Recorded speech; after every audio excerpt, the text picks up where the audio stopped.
할렐루야. 하나님은 살아계십니다. 오늘 또 예수 그리스도의 강력한 은혜와 깨닫는 그런 역사가 이 현장 속에 나타나기를 주의 이름으로 축복합니다. 시간 관계상 바로 해석을 들어가겠습니다. 6절 띄워주세요. 여기 보면은 우리에게 주신 은혜대로 받은 은사가 각각 다르니, 자, 여기 보면은 우리에게 주신 은혜라는 단어가 나오고 받은 은사라는 단어가 나옵니다. 그러니까 주신 은혜, 받은 은사. 여러분들 성경에 보면 은혜와 은사를 동의어로 쓰는 경우가 굉장히 많아요. 우리가 로마서를 지금까지 공부했지만은 바울이 로마 교회에게 신령한 은사라고 표현했는데 그게 은혜, 예수의 은혜라고 번역을 제가 한번 가르친 적이 있습니다. 자, 그런데 이렇게 은혜와 은사가 예수 구원으로 동의어로 사용할 때도 있지만 또 어떤 때는 각각 구분해서 사용할 때가 있습니다. 그러니까 무슨 얘기냐면 은혜는 구원의 쪽으로 설명할 때가 있고 은사는 사역의 문제로 이렇게 구분할 때가 있어요. 그렇지만 구분이 되더라도 은혜는 구원의 문제고 은사는 사역의 문제지만 그러나 분리가 아니고 항상 같이 가는 거예요. 혹시 그렇게 표현해서 얘기한다 할지라도 같이 가는 겁니다. 다시 말하면 구원의 은혜를 깨달았다면 바로 그 사람에게 나타나는 것이 그 사역의 은사가 나타나는 거예요. 그러니까 구원의 은혜, 그러니까 예수 그리스도를 통해서 내가 구원받았어요. 은혜 받은 겁니다. 예를 들어서 여러분들 오늘 설교 끝나고 목사님 내가 오늘 은혜 받았습니다 할 때는 나를 웃겨서 기분이 명쾌해서 우울했는데 기분이 좋게, 그게 아니고 구원의 진리를 새롭게 깨달은 게 은혜 받은 거예요. 자, 그러면 구원의 은혜를 깨달았다면 곧바로 이어서 이어지는 게 쌍둥이처럼 짝으로 이어지는 게 사역에 대한 은사가 그에게 나타나는 거예요. 그러니까 무슨 얘기냐면 구원의 확신은 있는데 구원의 확신만 가지고 그냥 교회만 룰루랄라고 아무 사역도 하지 않는다, 관심이 없다, 그러면 그 사람의 구원에는 문제가 있습니다. 물론 여기서 말하는 사역이라고 하는 것은 전에 말씀드렸습니다. 뭐 찬양 사역, 셀리더 사역, 방송 사역 또는 그 주차장 안내 사역, 그것도 사역이지만 기도로 그잖아요. 영적인 우리 위해서 기도하는 사역도 있고 또 헌금하는 사역도 있고 사역은 다 한데 어쨌든 구원의 감격 때문에 뭔가를 하고 있는 건 다 사역이에요. 꼭 찬양만이 아니더라도, 그죠? 구원의 감격, 그냥 나 혼자 구원을 받고 그 구원의 감격을 간직하고 아무것도 어떤 그 반응과 그 어떤 표현이 안 나온다는 건 문제가 있다는 겁니다. 정모하면 직장에서 전도하는 거예요. 그게 이제 사역입니다. 그죠? 예수 그리스도를 전하고 그게 사역인 거예요. 그런데 그 사역의 은사는 모든 성도가 동일한 것이 아니라 각각 다르다고 했습니다. 다시 띄워주세요. 지금 얘기하려고 했더니 받은 은사가 각각 다르니, 다른데 어떻게 다르냐면 예언이면 예언, 믿음이면 믿음, 이렇게 하는데 분수대로 하라는 얘기는 그러니까 성경에서 말하는 예언과 믿음, 분수대로라는 게 하나님이 주신 대로 하라는 것이에요. 자, 그런데 여기서 지금 우리가 짚고 넘어갈 것은 예언의 문제입니다. 예언의 문제. 성경에서 말하는 예언은 미래에 대해서 되어질 일을 점치는 것이 아니라 하나님의 말씀을 대언하는 게 예언이에요. 보통 우리는 어디 가면 예언 기도를 잘해줘. 어디 기도원 가면 어떤 목사님은 어떤 기도 많이 한 권사님은 예언 기도를 해주는데 한번 너도 예언 받아봐. 이런 얘기 많이 하잖아요. 전부 다 틀린 거예요. 성경에서 말하는 예언은 그 사람의 앞날을 되어질 것을 얘기하지 않습니다. 자, 그러면 성경에서 말하는 예언이 무슨 얘기냐면 옛자가 미리 옛자가 아닙니다. 예언이라는 얘기는 예를 들어서 어디 가봐 네 인생에 대해서 예언 기도 잘해줘 하면 그 예언은 미리 옛자 말씀 원자 미리 말하는 걸 예언이라고 하는데 그게 아니에요. 옛자는 맡길 옛자예요. 우리 여러분들이 돈 없어서 그 예금을 안 가지만 예금 통장이 옛자가 미리 옛자가 아니고 맡길 옛자잖아요. 그죠? 예금으로 간다 할 때 미리 옛자, 미리 이게 아니고 맡길 옛자예요. 자, 그러니까 예언이라는 게 그 하나님이 말씀을 맡긴 거예요. 선지자에게 말씀을 맡겼고 목사에게 말씀을 맡겼어요. 예언. 그러니까 저는 지금 예언하는 거예요. 그래서 우리가 요엘서 선지자를 요엘 2장에 있는 것을 베드로가 사도행전에서 마가라 다락방에 성령 충만했을 때 자녀들은 예언할 것이요 했잖아요. 그 자녀들이 이제 성령이 임하면 어린 자녀들도 자기 지식으로 하는 게 아니라 성령이 임하니까 그 입에서 하나님의 말씀이 나온다는 거예요. 그걸 예언이라고 하는, 자녀들은 예언할 것이요, 이런 찬양이 있잖아요. 아까 오늘 찬양도 아주 유다의 사자 포효했다 이런 것도 참 좋은 건, 그게 이제 뭐냐면 창세기에 나오잖아요. 야곱이 자기 아들 12아들들에게 이제 아들들에게 모두 앞으로 뒤어지고 얘기할 때 유다 너는 사자로다, 사자 새끼로, 사자라고 해 있잖아요. 그걸 갖다 쓴 거예요. 내가 물어보진 않았지만 성경을 제가 알고 있으니까 유다의 사자 너는 유다. 왜냐하면은 유다의 후손으로 예수 그리스도가 나오니까 그 유다 너 사자. 왜? 여러분들 복음서에 사자복음이라고 하잖아요. 예수 그리스도를 사자로 그렇게 표현을 하고 있는 겁니다. 그래서 이제 유다의 사자가 사망을 향하여, 죽음을 향하여, 죄를 향하여 포효하면서 이제 전부 다 잠식한다고 하는 이런 것들을 이제 시간 되면 그것도 다 해석해 주면 좋은데, 어쨌든 참 좋은 찬양이에요. 자, 그래서 예언이라고 하는 것은 앞에 되어질, 물론 하나님은 과거와 미래가 없고 영원한 존재이기 때문에 하나님 말씀은 우리 인간으로 볼 때 앞에 되어질 일도 얘기가 가능해요. 그렇게 해석해도. 왜? 하나님이 말이니까. 그런데 우리가 지금 흔히 사용하고 있는 예언 기도 받으러 가봐 그럼 네 앞날을, 이건 아니라는 얘기는 거예요. 그죠? 하나님의 말씀이 예언은, 하나님 말씀 선지자들이 그래서 하나님 말씀을 선포했는데 그 선포한 말씀이 앞에 하나님이 어떻게 일할 것인가까지 그게 포함이 되는 거예요. 그러니까 이 시대에 예언한다는 사람들의 그 예언은 성경에서 말하는 예언이 아니라 무당 수준에 점치는 예언이에요. 여러분 그렇게 알면 되는 거예요. 그러니까 누가 예언 기도한다 그러면 그거 다 부러워하지 말고 무당이구나, 예수 무당이구나, 그러면 되는 거예요. 그거 부러워하지 말고. 그 다음에 7절 띄워주세요. 혹 섬기는 일이면 섬기는 일로, 혹 가르치는 자면 가르치는 일로. 이게 계속 이제 분수대로 하라는 얘기니까, 그러니까 섬기는 일이면 자, 여기서 이제 해석할게요.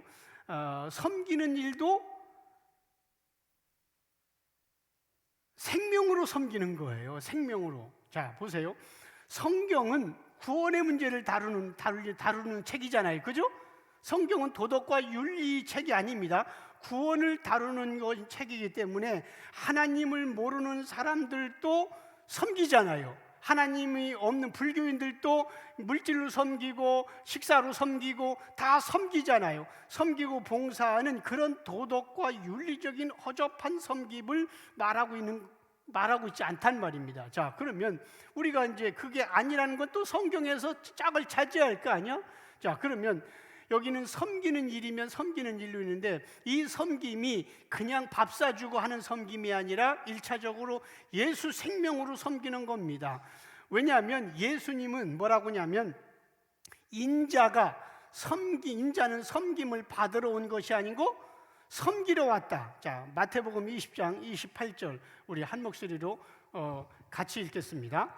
인자가 온 것은 섬김을 받으려 함이 아니라 도리어 섬기려 하고 자기 목숨을 많은 사람의 대속물로 주려 함이니라.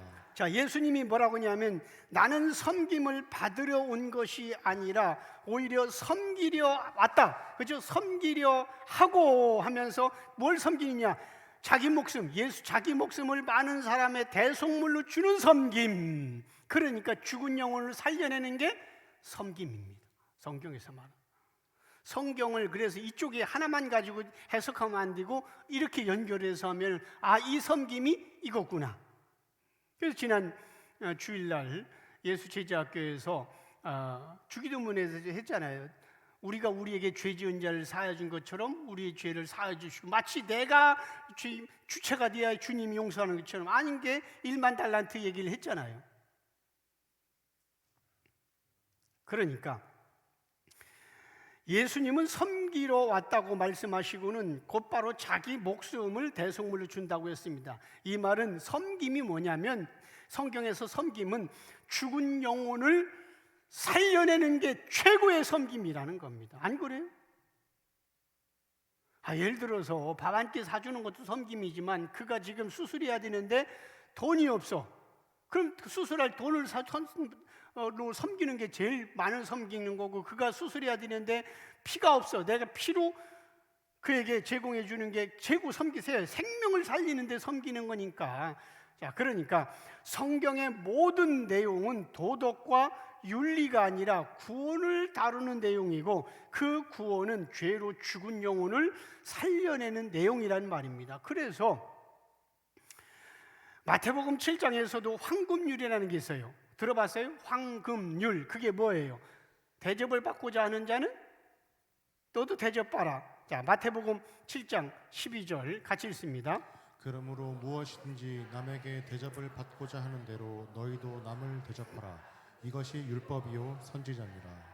자, 이거를 황금률이라고 보통 그래요. 그죠? 아니, 우리 신앙생활 오래 한 사람들 다 들어봤어요. 황금률. 그러니까 율법인데 최고다.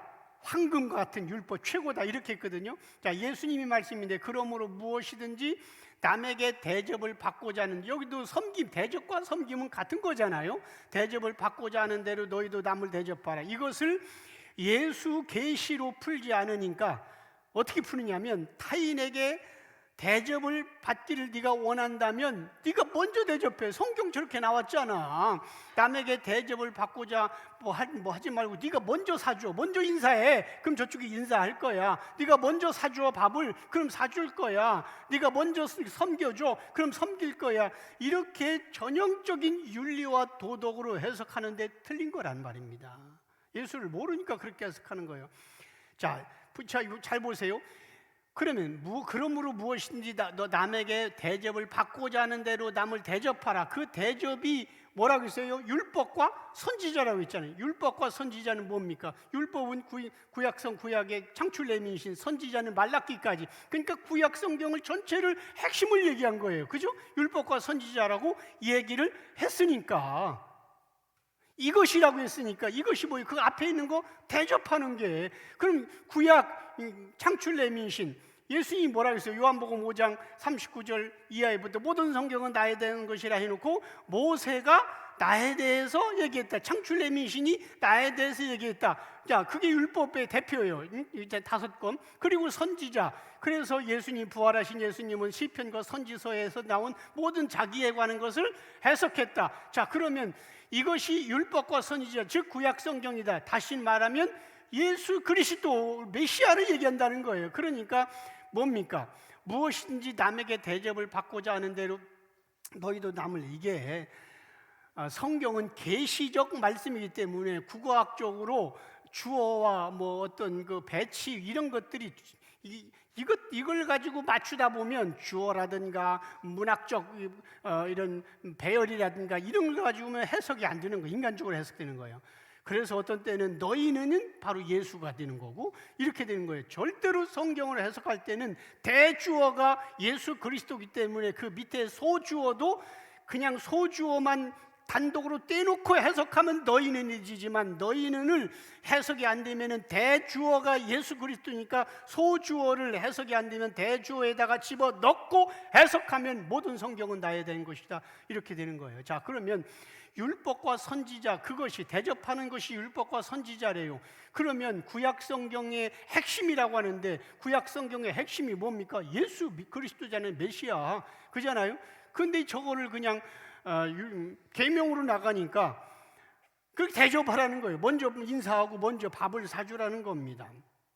그렇다면 당연히 이것이 율법과 선지자라고 했으니까 대접하라는 문제도 예수 생명으로 풀어야 됩니다. 자, 그러면 예수님이 먼저 십자가에서 죽으면서까지 죽은 나의 영혼을 살려내는 생명으로 우리에게 대접을 했으니까 그런 은혜를 받고 생명으로 대접을 받은 성도들은 당연히 예수님께 어떻게 대접해야 되느냐? 예수님을 고백하고 찬양하고 예수님을 높이는 것으로 대접하면 되는 거예요. 저게 그 말입니다. 그러니까 여러분들이 성경을 일반 계시로 일반 계시에서 특별 계시 외에는 모든 게 다 일반 계시인데 일반 계시 관점으로 해석하면 특별 계시는 풀리지 않습니다. 그래서 일반 계시에서 벗어나지 못한 사람은 예수 계시를 못 받아들이는 거예요. 특별 계시기 때문에.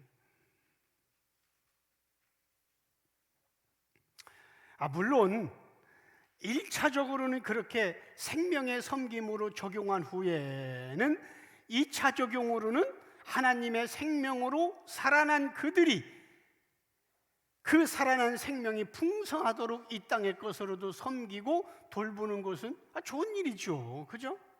그런데 1차적으로 섬김과 대접이 예수님이 직접 그렇게 해석해 주셨으니까 나는 섬기러 왔다. 생명으로. 그리고 대접, 이것이 율법과 선지자다.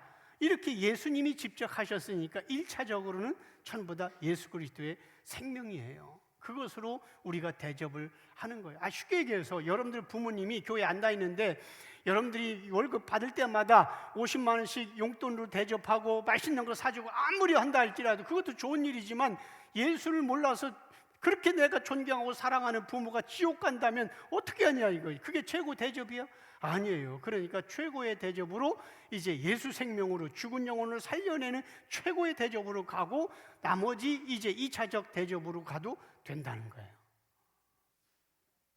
그런데 예수 생명과 상관없는 자들을 인간적인 마음으로 불쌍히 여기는 것은 성경적이지 않아요. 그것은 세상 사람들도 다 하는 거잖아요. 구원받지 못하는 사람들도 불쌍히 여기고 대접하는 거, 그걸 1차적으로 우리가 하면은 안 되는 거예요. 물론 신앙과 연결하지 않고 인간적인 마음으로 불쌍한 자들을 도와주고 돌보는 거, 그거 좋은 일입니다. 하세요. 그러나 영생과 상관이 없는 착한 일들은 해도 그만, 안 해도 그만인 거예요. 한다고 신앙 좋다고 생각할 필요도 없고 안 한다고 하나님께 뭐 상 안 받을 거 생각할 필요도 없어요. 해도 그만, 안 해도 그만이에요. 그다음에 8절 띄워주세요. 자, 여기 보면 혹 위로하는 자면 위로하는, 여기 위로하는 자 4가지 나오죠. 위로하는 자, 구제하는 자, 다스리는 자, 긍휼을 베푸는 자. 자, 그러면 여기서도 마찬가지야. 위로하는 자는 뭘로 위로한다? 절망하고 낙심하고 있는 그런 사람들에게 이 땅에 예를 들어서 돈 때문에 절망하고 있어. 뭘로 위로해야 합니까? 돈 꿔줄 거요? 아닙니다. 이 땅에 그 잠시 잠깐 나그네야. 걱정하지 마. 예수 그리스도가 있어. 예수가 너에게 내 죽은 영혼을 살리고, 이 땅에서는 저렇게 대통령도 탄핵당하는데 우리 예수 그리스도는 영원한 나라에서 이제 살 수 있어. 예수로 위로하는 거죠. 그잖아요. 네. 질병으로 지금 힘들어하는 사람에게 뭘로 위로할 거예요? 내가 좋은 병원 소개하고 위로할 거예요? 아닙니다. 인생은 잠깐이야. 보라고. 삼성 이건희 씨도 돈을 그렇게 많은데도 72인가 죽었잖아. 걱정하지 마 하면서 예수 그리스도 있으면 영생하는 거예요. 위로하는 자도 결국은 생명으로 위로하고, 구제하는 자도 하나님의 생명으로 구제하는 거예요. 그잖아요. 돈 몇 푼 주는 게 아니라 하나님의 생명으로 구제하고, 다스리는 자 하나님의 생명의 말씀으로 부지런히 가르치고 다스리고, 긍휼을 베푸는 자 예수의 긍휼을 전해서 죽은 영혼을 살려내는 것. 모든 1차적 해석을 이렇게 나가야만이 예수님 말씀한 대로 모든 성경은 나에 대한 것이다. 그리고 하나님은 창세기 1장 1절부터 전부 다 천국을 향하여 끌고 가는 그 어떤 말씀으로 이어지고 가고 있는 거예요. 그러니까 예를 들어서 뭐 구제하라 하니까 성경에서는 구제의 대상이 고아와 과부입니다. 그잖아요. 그 돌보라고 할 때 경제적으로 가난한 자들이 아니라, 자, 구제를 누굴 구제하느냐? 고아와 과부. 그럼 고아가 누굽니까? 아버지가 없는 자를 고아라고 그래요. 하늘 아버지, 너희는 땅에 있는 자를 아버지라고 하지 말라. 너희 아버지는 한 분이시니 하늘에 있는지라. 하나님을 모르는 자가 고아입니다. 그잖아요. 그럼 과부가 누굽니까? 신랑이 없는 자. 예수님이 신랑 있잖아. 나는 네 남편이라 했으니까. 그러니까 성경에서 고아와 과부를 돌보라는 얘기는 그냥 도덕과 윤리적인 것으로 해석하면 안 되고, 바로 하나님 아버지를 모르는 자, 예수 그리스도를 모르는 자를 돌보고 그들에게 예수 생명을 전해줘서 그들로 하여금 이제 영적으로 고아가 아니고 영적으로 과부가 아닌 그런 상태로 만들어 놓으라는 겁니다. 그런데 어제 저녁에 내 또 이제 분당 쪽에 어떤 큰 교회 목사님 설교를 들어보니까 뭐 누구라고는 얘기 안 해요. 지금 유튜버가 나가니까 뭐 굉장히 그 대형 교회인데 분당 쪽에 있어요. 어제 제가 설교 들어보니까 선한 사마리안 설교하더라고. 선한 사마리안 설교를 지지난주인가 이렇게 했는데, 그러면서 이제 그거를 뭐 예수로 못 푸는 건 뭐 말할 것도 없고, 그러니까 우리는 전부 다 선한 사람이 돼야 되는데, 선한 것은 마음이 중요한 거다. 제사장도 그냥 지나가고 레위인도 그냥 지나간 건 마음이 없어서 그렇다. 그런데 사마리아인은 그렇게 돕고싶은 마음이 있었다. 그래서 우리는 이제 마음을, 이웃에게 마음을 나눠주고 그 마음을 줘야 된다. 그렇게 이제 설교를 하고 마치더라고. 답답했어요. 저거 어쩌거나 저 영혼들, 우리 예수 제자학교에서 예수의 관전 쉽게 했잖아요. 성경을 예수로 풀지 않는 자는 구원받지 못한다고.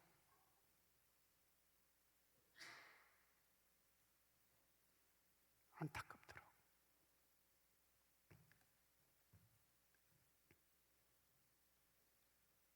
그러면서 그분이 이제 그날 설교하고 내려가는데 어떤 뚱뚱한 청년이 자기 목사님께 손을 잡으면서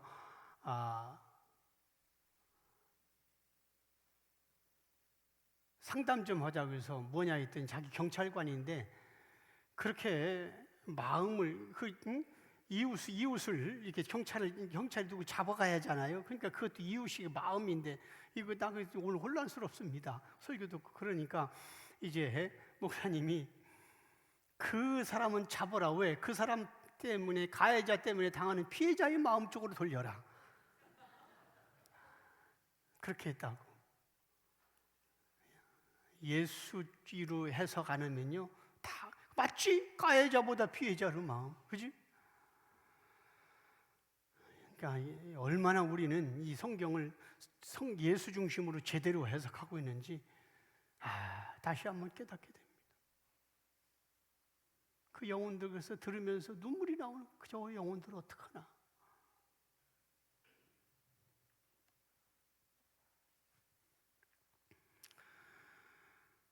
이처럼 모든 성경은 도덕과 윤리의 교훈이 아니라 생명에 관한 것으로 생명을 일으키는 살아있는 말씀은 그가 어떤 사람이든 찌르고 관통시켜서 그 속에서 요동치게 만든 거예요. 그래서 지난 주일에도 계속 제가 강조했듯이 하나님의 말씀을 받은 자들은 지적 동의로 끝나지 말고 살아있는 말씀이 자신을 관통하게 해서 파워가 나타나야 되는 겁니다. 그죠?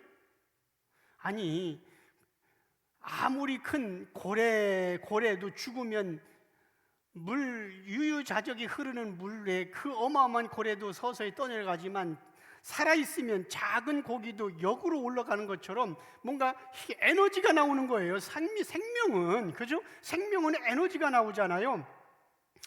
그러면 여러분들 하나님 말씀은 살았잖아요. 그럼 생명이잖아. 생명이 있고, 그럼 생명은 여러분들이 속에 지금 있다며, 들어갔다며, 그러면은 에너지가 나와야 돼. 그 에너지는 생명은 또 다른 생명을 낳고, 그러니까 에너지가 나와야 되는 거예요. 그런데 예수를 믿는다고 하면서 그 에너지가 없고 그냥 예배 시간만 찬양하고 말씀 듣고 돌아가서는 입에서 나오는 게 전부 다 돈 얘기, 정치 얘기, 세상 얘기하면 그게 무슨 예수 생명이 있냐고. 그러니까 다음 주부터 찬양도 한 곡 열심히 하고 말씀도 나누고 할 때는 뭐 30분 해도 괜찮아요. 한 모레 안 해도. 그리고 참석하는 사람 둘이라도 참석하면 하고, 그렇게 해서 뭔가 그러잖아요.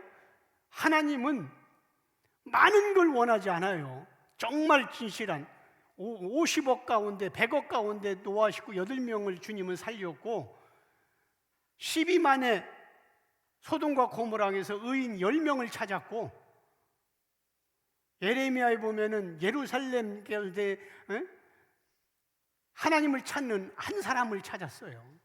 그러니까 한두 사람이 모여도 말씀을 진지하게 나누고 그렇게 해서 관통하게 그렇게 하라는 말입니다.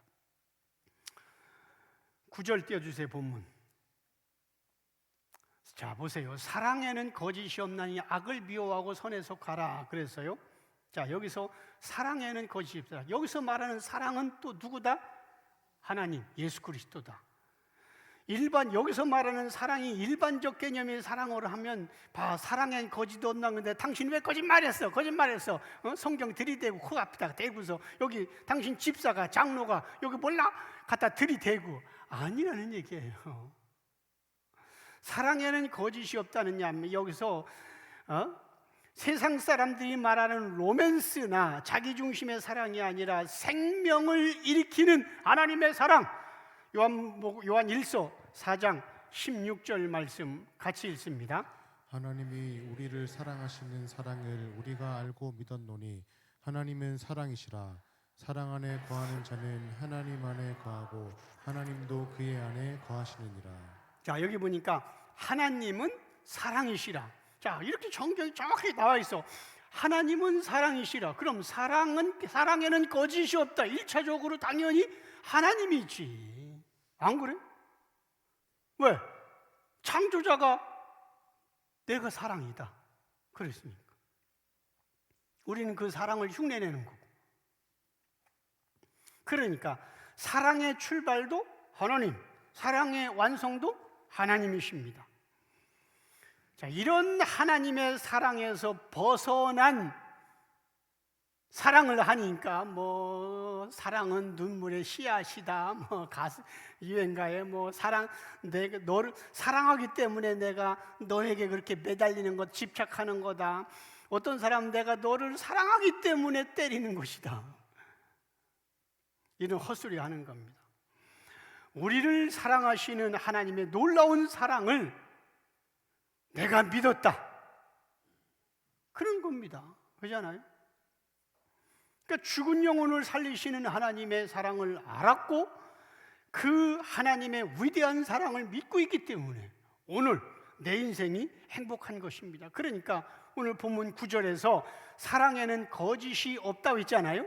사랑에는 거짓이 없다는 말은 하나님의 사랑에는 뭡니까? 인간을 살려내는 사랑이잖아요, 우리하고. 그러니까 하나님의 사랑에는 인간의 사랑처럼 자기중심적, 이기적이지 아니하고 하나님의 사랑에는 인간 사랑처럼 쉽게 변하는 일이 없는 영원한 불변의 사랑. 그래서 창세전 언약 백성이 그래서 하나님 구원의 시작도, 구원의 과정도, 구원의 완성도 변함이, 거짓이 없다는 얘기는 변함이 없다는 뜻이에요. 그잖아요? 이 하나님을 믿는 거예요. 내가 부족하지만 예수 계시 관점으로 하나님을 믿어지고 예수 그리스도가 정말 믿어지고 말씀이 믿어진다면, 혹여 내가 계속 살아가면서 죄를 짓는다 할지라도 하나님께 그걸 회개하고, 하나님은 계속 그렇게 하면 덕이 안 되니까 하나님은 그 사람의 죄를 짓지 못하도록 때리기도 하고 때로는 징계도 하십니다. 그러나 구원은 변하지 않습니다. 여기서 말하는 구원에 변하지 않는다는 건 구원파에서 말하는 거 틀립니다. 구원파에서도 한 번 구원받았으면 영원한 구원받았으니까 죄를 지어도 괜찮다, 회개하지 마라 그래요? 아닙니다. 구원파는 이단이에요. 어떤 사람들은 이것만 따와가지고 예단교회 구원파가 아니야? 또 이렇게 얘기하는 사람이 있는데, 절대 구원파는 한 번 구원받았으면 구원이 취소 안 되니까 죄 져도 괜찮다, 죄 지고 회개하지 마라, 회개했다는 얘기는 구원받았지 않았다는 뜻이에요. 이렇게 가르치는 게 구원파예요. 아닙니다. 우리는 회개해야 됩니다. 구원을 위한 회개가 아니라 예수를 사랑하지 못한 것을 회개하고, 예수를 깊이 사랑하지 못하고 성령 충만하지 못하다 보니까 내가 살아가면서 도덕적인 죄를 지어서 아내와 남편과 이웃을 힘들게 했던 거 회개하고, 그렇게 나가는 거예요. 그러니까 하나님의 사랑에는 인간의 사랑처럼 쉽게 변하는 일이 없는 영원한 불변의 사랑이라는 뜻입니다. 그러니까 하나님을 믿고 악을 미워하고 세상을 미워하고 선에 속하라, 하나님께 속하라는 겁니다. 성경에서 악은 뭐예요? 1차적으로 하나님을 안 믿는 거예요. 2차적으로는 이 땅에 살면서 내가 죄를 지는 것도 악이고, 그래서 선에 속하라는 말은 누굽니까? 선이신 하나님께 속하라는 거예요. 왜? 피조물에겐 선이 있다 없다? 없다. 마태복음 19장 16절에서 17절 같이 읽습니다. 어떤 사람이 주께 와서 이르되 선생님이여 내가 무슨 선한 일을 하여야 영생을 얻으리이까? 예수께서 이르시되 어찌하여 선한 일을 내게 묻느냐? 선한 일은 오직 한 분이시니 내가 생명에 들어가려면 계명들을 지키라. 자, 선한 이는 오직 한 분이시다. 그럼 오늘 본문 9절 다시 띄워주세요. 그러면 선에 속하라는 얘기는 선한 분은 오직 한 분, 하나님이다. 그럼 선에 속하라, 악을 미워하고 선에 속하라, 하나님께 속하라. 인간은 선하지 않아요. 그렇잖아요? 그런데 뭐 나는 여당에 속하고 나는 야당에, 말도 안 되는 거예요. 우리 그리스도인들은 뭐 지지할 수는 있지만 너무 그렇게 얘기할 필요가 없는 거예요. 그러니까 오늘 본문을 9절을 다시 해석하면 죽은 영혼을 살리는 하나님의 사랑에는 변함이 없으니까 벌벌 떨지 말고 사탄 마귀의 유혹에 넘어가지 말고 영원한 선이요 영원한 생명이신 하나님께 붙어 있기만 하면 되는 거예요. 자, 오늘 본문 또 10절 띄워주세요. 형제를 사랑하고 서로 우애하고 존경하기를 서로 먼저 하라 하며 그랬잖아요. 여기서 형제라고 했잖아요. 형제. 자, 형제라는 표현은 예수 보혈로 구원받은 지체를 말하는 거예요. 형제니까. 그죠? 그러니까 구원받은 지체들은 교회 안에서 형제 자매입니다. 그죠? 형제 자매입니다. 자, 그럼 왜 목사님, 권사님, 장로님으로 하느냐? 이 땅의 교회 공동체를, 교회 공동 건물이 아닙니다. 성도, 교회 공동체가 모였다 흩어졌다, 그리고 이 교회 공동체를 시스템으로 이끌어가고 악의 무리들과 같이 협력하여 영적 전쟁을 일으키려면 뭔가 공동체가 있어야 할 거 아닙니까? 이런 공동체를 이루기 위해서, 복음을 효과적으로 전하기 위해서, 그래서 목사가 필요하고, 그 공동체 시스템을 운영하기 위해서 목사가 필요하고 장로가 필요하고 권사가 필요하고 집사가 필요한 것이지, 천국에서는 형제자매입니다. 그렇잖아요? 천국에서도 그러면 우리 목사님, 저기 목사님, 아이고 그러면 너 지옥 가라고 하나님께 혼나? 아니에요. 이 땅에서만 필요한 거예요. 천국을 예수님이 그랬잖아요. 천국에서는 취입도 가지 않고 장가도 안 간다. 그때는 부부가 거기 가서 아유 뭐, 나는 내 남편 너무 꼴 보기 싫어서 저거 예수 믿는다고 하는데 저거 뭐 나만 보면 때리고 저거 예수 안 믿어. 근데 저거 천국 간다고 너무 확실해서 난 저거 보기 싫어서 난 천국 안 갈 거야. 지옥 갈 거야. 아닙니다. 가도 그 인간 안 만납니다. 네, 걱정하지 마세요. 자, 그러니까 형제라고 했잖아요. 형제를 사랑하며. 그러니까 성경적으로 정확한 표현은 형제님, 자매인, 형제, 자매가 맞아요. 자, 그런 이 의미로 볼 때 잘 들으세요. 묘비에 내가 죽었어. 이제 죽었으면 묘비 쓰고 거기다가 묘비에 김영태 목사 묘 이렇게 쓰잖아요. 나 예수 계시를 듣기 전에는 우리 어머니한테 우리 어머니가 우리 권사라고 썼고 아버지 집사라고 썼는데 저는 분명히 내가 얘기합니다. 묘비에 그렇게 쓰면 안 됩니다. 왜냐하면 살아있을 때까지만 목사가 필요한 거예요. 죽으면 그때부터는 형제 자매로 바로 이어집니다.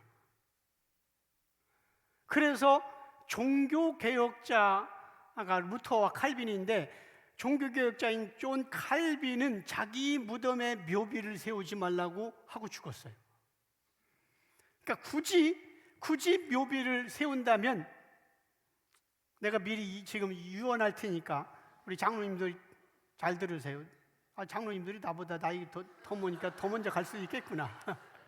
자, 굳이 묘비를 세운다면 이렇게 써요. 하나님께 택함 받고 예수를 사랑했던 김영태가 잠들다. 왜? 잠자는 자는 다시 일어나니까. 다시 읽어줄까? 묘비에다가 하나님께 택함 받고 예수님을 사랑했던 김영태가 잠들다. 김영태 목사가 아니에요.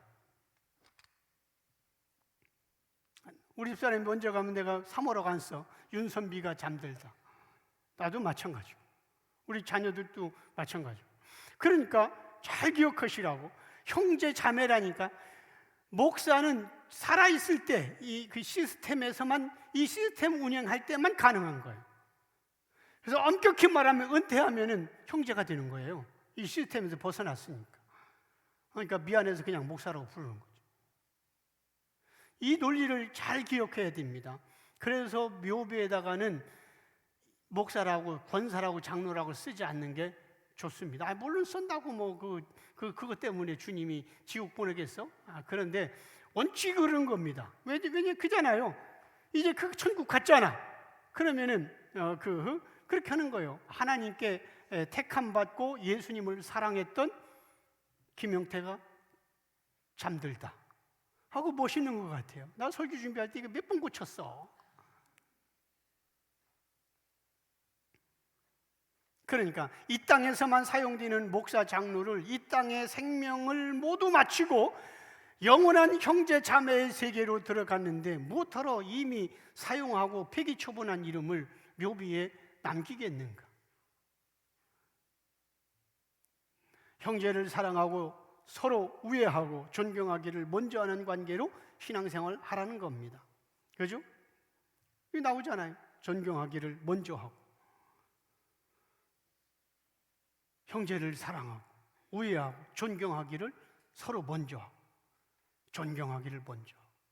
그런데 성경에 대하여 관심 없는 이 시대 교인들은 누구를 존경하냐? 자기 영혼을 돌보는 목사보다도 자기가 지지하는 정치인을 더 존경하고 영적 리더인 목회자들보다도 자기 자녀 학원 선생을 더 존경하고 그래서 때가 되면 대접하고 잠시 있다가 없어질 육신의 선생들에게는 굽신굽신하면서 존중하면서 영원한 생명을 돌보며 천국으로 이끌어가고 있는 영적 리더 목회자에게는 너무 쉽게 대하는 거 아닙니까? 그러니까 서로 존경하기를 먼저 하고 그렇잖아요. 자기 요즘은 학교 선생들, 옛날 같으면 학교 선생을 학교 선생 그림자도 안 받는, 지금은 뭐 땅에 떨어졌지만, 그래서 이제 학교 선생보다는 학원 선생을 더 또 존중하잖아. 가서 때가 되면 뭘 사다 주기도 하고, 그런 잠시 있다 없어질 거. 서로 존중하라는 얘기는 그건 전부 다 1차적으로 먼저 구원받은 자고 영적 스승이고 그런 거예요. 그러니까 이런 것도 한번 그냥 성경 나왔으니까 짚고 넘어가자는 거지. 여러분들은 일반 세상 밖에 있는 힘 있고 내 자식କୁ 가리키는 사람들 더 존경하고, 내 영적 생명을 이끄는 목회자들을 그렇게 하고 있느냐. 11절 떼어주세요. 부지런하여 게으르지 말고 열심을 품고 주를 섬기라. 이게 오늘 본문 설교 제목이에요. 자, 부지런하여 게으르지 말고 열심을 품고 주를 섬기라. 이 말씀을 문자와 표면으로만 그대로 읽고 해석하면 또다시 율법과 계명으로 갈 수밖에 없어요, 저 말을. 그러나 지난 주일날에 구원받은 성도가 왜 충성 봉사해야 하는지 성경을 찾아가면서 말씀을 드렸습니다. 그러니까 구원받은 성도가 주를 위해 충성 봉사하면서 열심을 내야 되는데, 왜 구원받은 자가 열심 내고 충성 봉사해야 되는 그 이유는 두 가지입니다. 첫째, 나를 구원하신 하나님의 사랑이 너무 크기 때문에 그 어마어마한 하나님의 사랑을 깨달은 사람은 도저히 그 사랑에 가만히 있을 수가 없는 거예요. 창조자 하나님께서 자기가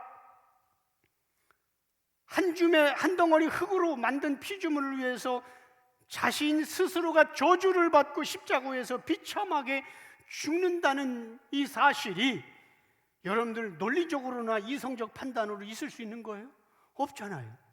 그런데도 창조자 하나님은 그런 엄청난 사랑을 나를 위해서 행하셨고, 그 사랑 때문에 내가 구원받았다, 이 놀라운 하나님의 사랑을 받은 자가 어찌 가만히 있겠냐고. 깨달은 자가 가만히 있을 수가 없어요. 더 충성 봉사하고 싶고, 더 주님께 뭔가 내가 이렇게 하는 게 보답은 아니지만 뭔가 가만히 있으면 내가 몸둘 바를 모르는 거예요. 이 은혜를 깨달았으면, 이게 안 되면, 이 땅의 것에 바쁘다는 이유로 이게 안 되면 그의 구원엔 문제가 있다는 겁니다.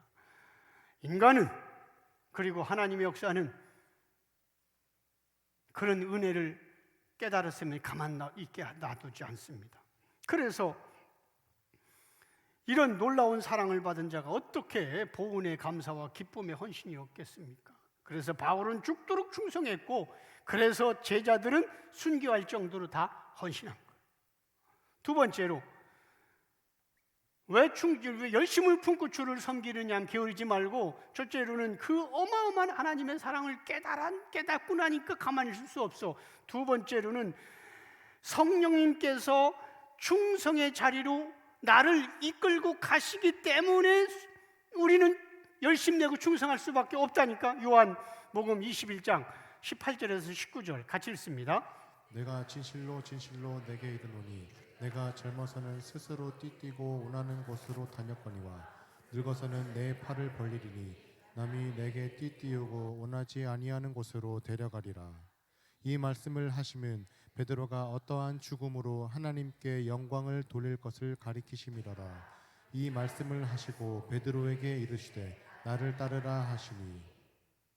자, 여기 18절에 보면은 베드로에게 지금 말씀하는 건데, 네가 젊어서는 네 마음대로 원한다는 거예요. 여기서 젊어서는 지금까지 네 삶은 그렇게 다 살았지만은, 이 젊어서니까 뭐 10대고, 늙어서는, 여러분 베드로는 젊어서 죽었어요. 아시다시피 12제자가 나이가 제일 많이 나이 먹어서 들은 사람 사도 요한 외에는 다 젊어서 죽었어요. 자, 그러면 네가 젊어서는 뭐냐면은 지금까지 예수의 은혜를 받기 전까지는 네가 원하는 길을 다녔고, 그러면 또 늙어서는 뭡니까? 예수를 위해서 사는 지금부터를 늙어서라고 표현하는 거예요. 그래서 잠언서에 보면은 백발은 노인의 멸관이라는 말도 있잖아요. 성경은 다 그렇게 되는 거예요. 자, 그러면 내가 저기 보세요. 내가 원하지 않는 곳으로 늙어서는, 즉 예수님께 붙들려서는 이제 내가 원하지 않는 곳으로 남이 내게 띠띠우고 원하지 않은 곳이에요. 그래서 남이 누굽니까? 성령님. 예수님이지. 예수님의 영이니까. 왜냐하면은 여러분들 알다시피 성령이, 예수를 주라고 고백한 사람은 성령이 이미 받았고, 성령이 너에게 임하시면 땅끝까지 이르러 내 증인이 되라가 아니라 되리라. 그렇게 되도록 누가 끌고 간다?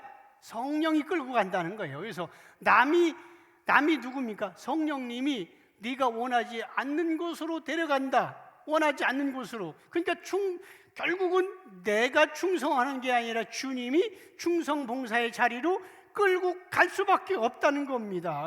자, 이처럼 결국은 성령님께서 그런 성령에 의해서 예수님을 주라고 시인하며 고백한 사람은 성령님에 의해서 충성 봉사로 이끌려가는 거예요. 그래서 부지런한 마음도 주시고 열심은 품도록 충성의 마음과 또 체력도 붙잡아 주시는 거고, 예수님을 위해 사는 인생이 최고 행복하다는 것을 깨닫게 하시는 거예요. 우리 전사님들이 30대 40대잖아요. 사모들도 처음에 이제 연구소 다니면서 처음에는, 지금 많이 적응됐다고 그래요. 새벽 4시에 일어나서, 지금 3시 50분에 일어나요. 저기 수원에서 자니까 3시 50분에 일어나서 그렇게까지 하고 막 계속 하니까, 그때서 목사님이 어떻게 이걸 감당하실지 얘기하더라고. 어떻게 이걸 견뎠지? 속으로 이제 알았냐? 이제서 이제 적응되잖아요. 주님이 잡아주시는 거지. 그지? 네. 그러니까 두 가지가 딱 되는 거예요. 왜 게으르지 말고 충성 봉사하느냐? 첫째, 그 주님의 은혜를 예수 계시로 깨닫고 나니까 가만히 있을 수가 없어. 나이가 먹었어도 가만히 있을 수가 없어. 이 은혜를 그냥 어떻게 주체할 수가 없어서, 그래서 더 열심히 배우고 복음을 전하고, 두 번째, 성령님이 나를 그렇게 끌고 가시는 거예요. 그러잖아요. 성령님. 나는, 내 육체는 원하지 않아. 피곤해. 힘들어. 그런데 남이 네가 원하지 않은 걸 끌고 간다고 했죠. 그러니까 저는 여러분들이 이렇게 성령에 붙들려서 열심을 품고 부지런히 주를 섬길 수 있기를 주의 이름으로 축복합니다. 12절 띄워주세요. 소망 중에 즐거워하며 환난 중에 참으며 기도에 항상 힘쓰며. 이 땅의 것은 소망이 아니라 희망입니다. 희망이라고 했어요. 참 소망은 천국에 대한 소망뿐이에요. 우리 찬송가 가사에 있잖아요. 이 몸의 소망 무엇인가? 우리 주 예수 뿐일세. 바라던 천국 올라가 하나님 앞에. 이 몸의 소망, 이 몸의 희망이라고 하는 게 아니에요. 희망은 이 땅의 것, 소망은 천국이에요. 이런 천국에 대한 소망을 가지고 이 땅의 문제를 이기면서 기뻐하라는 겁니다. 여기 보니까 즐거워하라, 기뻐하라. 이 땅의 환난은 영원한 천국에 비교할 때 순간적이고 찰나적이기 때문에 구원받은 성도는, 그래서 육신이 아파도 그리고 정치적으로 어려워도 우리는 이제 소망을 가질 수 있고 기뻐할 수 있는 겁니다. 아까 제가 기도할 때, 처음에 헌금 기도할 때 잘 한번 분석해 보세요. 여러분들, 대한민국을 여러분들 국방부가 책임져요? 아닙니다. 국방부가 책임지지 않습니다. 지금 군인들 말도 안 되는 거 시켜도 하잖아요. 그러니까 대한민국 국방부가 책임지는 게 하나님이 책임져주고, 정치인들이 책임지는 게 아닙니다. 하나님이 책임지는 거예요. 너무 열받지 마세요. 우리는 살아계신 하나님을 믿는 자라요.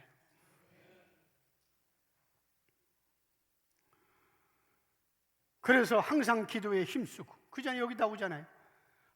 기도에 항상 힘쓰고, 기도에 항상. 그런데 이방인들처럼 이 땅의 문제인 의슈 문제를 꼭 기도하는 것이 아니라 영원한 생명이신, 영원한 축복이신 예수님을 구하고 천국을 구하는 성도가 되라는 거예요.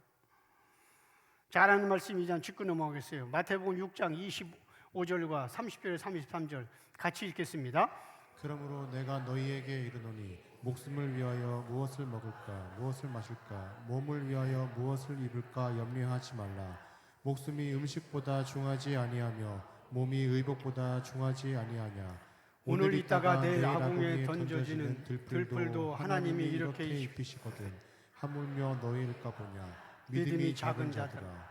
그러므로 염려하여 이르기를 무엇을 먹을까 무엇을 마실까 무엇을 입을까 하지 말라. 이는 다 이방인들이 구하는 것이라. 너희 하늘 아버지께서 이 모든 것이 너희에게 있어야 할 줄을 아시느니라. 그런즉 너희는 먼저 그의 나라와 그의 의를 구하라. 그리하면 이 모든 것을 너희에게 더하시리라. 아멘.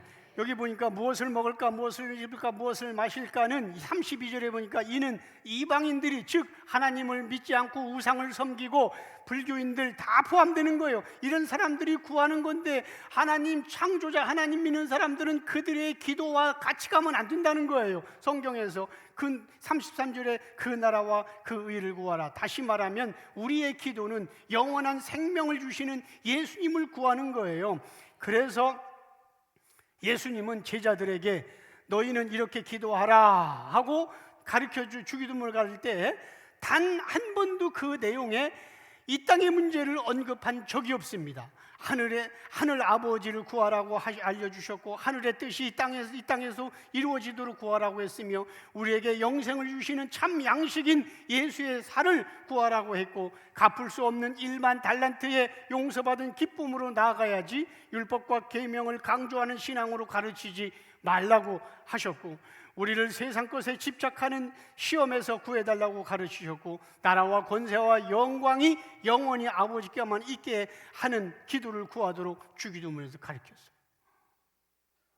그러므로 우리는 예수 소망과 천국의 소망으로 즐거워해야지 이 땅의 문제 때문에 휘청하지 말고 예수를 구하고 진리를 구하며 하늘나라의 시민권으로서 날마다 우리는 승리하는 그런 성도가 되기를 축원합니다. 13절 떼어주세요. 성도에 쓸 것을 공급하며 손대접하기를 힘쓰라. 성도에 쓸 것을 공급하며 역시 이것도 성도에게 필요한 것은 의식주가 아니라 세상의 정욕과 싸울 수 있는 영적인 힘, 그죠? 영적 에너지, 말씀. 성도에 쓸 것을 공급하라고 했는데 당연히 성도는 구원받을 자를 말하잖아요. 성도에 쓸 것을 공급하라고 했잖아요. 성도, 세상 사람이 아니라. 그럼 성도에게 뭘 공급해 줘야 돼? 물질? 아니잖아요. 사탄과 싸우고 어둠의 세력과 싸울 수 있는 영적인 에너지, 힘, 말씀, 이걸 공급해야 된다는 거예요. 1차적으로. 그잖아요. 세상에 있는 모든 사람들이 다 필요하다고 하는 그런 그 물질, 이건 말고 구원받은 자에게만 필요한 것 공급하라. 그잖아요. 그러니까 성도에 쓸 것을 공급하라는 말은 사탄 마귀와 싸울 수 있는 말씀의 능력과 성령의 기름 부으심을 말하는 것이고 그래서 구원의 좁은 문으로 들어가는데 넘어지지 않고 믿음으로 당당하게 달려갈 수 있는 그 예수로 충만하도록 도와주라는 거예요. 자, 그리고 손님 대접, 손님을 저렇게 번역했는데 원어대로 한다고 했는데 지금 손님이라고 쓰지 뭘 그렇게 아까 님자 하나 더 붙이면 되는데 손님 대접하기를 힘쓰라는 말도 도덕과 윤리적인 선행이 아니라 1차 해석은 손님은 누구냐? 예수 그리스도입니다. 자, 지금부터 이제 잠깐 빨리빨리 마치려고 하는데 자, 왜냐하면 창조자 입장에서 보면 피조물은 다 손님입니다. 그래서 인자는 대접을 받기 위해서 이 땅에 온 것이 아니라 대접하러 왔다. 아까 말씀 찾아봤고 성경에 보면 아브라함이 부지 중에 손님을 대접했다가 천사로의 모습으로 내려오신 예수님을 대접했다고 나와요. 히브리서 13장 2절 같이 한 목소리로 같이 읽겠습니다. 시작. 손님 대접하기를 잊지 말라. 이로써 부지 중에 천사들을 대접한 이들이 있었느니라. 자, 여기서 인물 누구냐면 아브라함이잖아요. 아브라함을 지금 얘기하는 거예요. 앞뒤 읽어보면 손님 대접하기를 잊지 말라. 이로써 부지 중에 천사를 대접. 자, 그럼 손님 대접을 하라는 목적은 천사를 대접했기 때문에 그렇다는 뜻이에요. 여기서 그죠? 자, 창세기 18장 1절에서 3절 같이 읽습니다. 여호와께서 마므레 산소리 나무들이 있는 곳에서 아브라함에게 나타나시니라. 날이 뜨거울 때에 그가 장막 문에 앉아 있다가 눈을 들어본즉 사람 셋이 맞은편에 서 있는지라. 그가 그들을 보자 곧 장막 문에 달려나가 영접하며 몸을 땅에 굽혀 이르되 내 내 주여 주여 내가 주께 은혜를 입었사오면 원하건대 종을 떠나 지나가지 마시옵고. 자, 여기 1절에 보면 여호와께서 아브라함에게 나타났다고 있어요. 여호와께서 나타났어요. 그리고 2절에 보면은 세 사람이 달려와요. 그게 이제 달려와서 영접했는데 3절에 보니까 내 주여 그랬어요. 아브라함은 아무나 보고 내 주여라고 하지 않습니다. 거기서 눈을 열어줬기 때문에 거기에 인격이신 예수 그리스도를 본 거예요. 왜? 1절에서 여호와께서 나타났다고 했으니까. 그잖아요. 그러니까 분명히 하나님이 그의 눈을 열어서 그 셋 중에 한 분이 예수님이라는 것을 알았기에 뭐라고 했어요? 내 주여 종을 떠나가지 마옵소서 했잖아요. 그잖아요. 자, 이렇게 아브라함에게 나타났던 사람은 예수 그리스도였기 때문에 아브라함에게 메시아를 예표하는 이삭이 태어날 것이라고 바로 더 읽어보면 18장 30절인가 뭐 나와요. 그 이후에 그러니까 이제 이삭을 태어날 거 알려줬습니다. 그러니까 결국은 오늘 본문 마지막 절에 13절에 뭐라고 했어? 손님 대접하기를 하라고 했는데 그 손님이 결국은 일반 손님이 아니라, 야, 여기 손님 대접하라고 있다 하면서 나 니네 집에 이제 연말이니까 내일 놀러 가자. 오지 마, 바빠. 이 성경 꺼져가지고 너 이거 몰라? 손님 대접하라고 했잖아. 이렇게 하지 말고. 결국은 성경은 이렇게 연결되면은 그 손님이 결국은 아브라함이 손님 대접했는데 예수 그리스도를 영접했잖아요. 결국은 예수 그리스도를 말하는 거예요. 그러므로 우리도 그 예수를 만나고 예수님을 찬양과 영광으로 대접하며 그 예수님으로부터 오는 참 평안과 영원한 생명을 소유한 자로, 그래서 날마다 승리할 수 있기를 주의 이름으로 축복합니다.